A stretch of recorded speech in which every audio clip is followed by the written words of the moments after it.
Hello friends, welcome two माय YouTube channel. तो आप लोग कैसे हैं? उम्मीद करती हूँ बहुत अच्छे होंगे।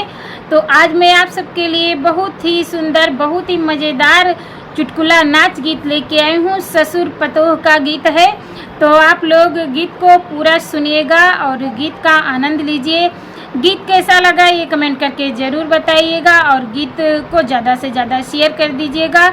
हमारे चैनल को सपोर्ट करें, ज़्यादा से ज़्यादा आशीर्वाद दीजिए, हमारे चैनल को आगे बढ़ाइए ताकि हम आप सबके बीच नए नए मज़ेदार गीत आप सबके बीच लाते रहें। बुढ़वा भइल बाटे जिया के बवाले सखी, बुढ़वा भइल बाटे जिया के बवाले सखी, बवाले सखी हो बवाले सखी, बवाले सखी हो बवाले सखी, बुढ़वा भइल बाटे जिया के बवाले सखी, बुढ़वा भइल बाटे जिया के बवाले सखी।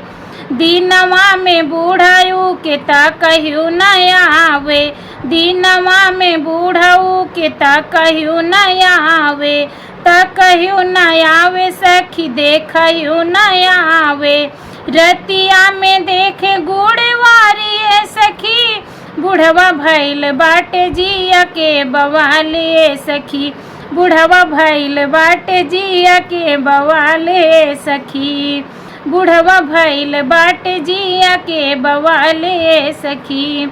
दिनवा में बूढ़ऊ के डोलहियो न आवे, दिनवा में बूढ़ऊ के डोलहियो न आवे, डोलहियो न आवे सखी चलहियो न आवे, डोलहियो न आवे सखी चलहियो न आवे, रतिया में कूदे डाँड़वारी सखी, बुढ़वा भइल बाटे जिया के बवाले सखी, बुढ़वा भइल बाटे जिया के बवाले सखी, बुढ़वा भइल बाटे जिया के बवाले सखी।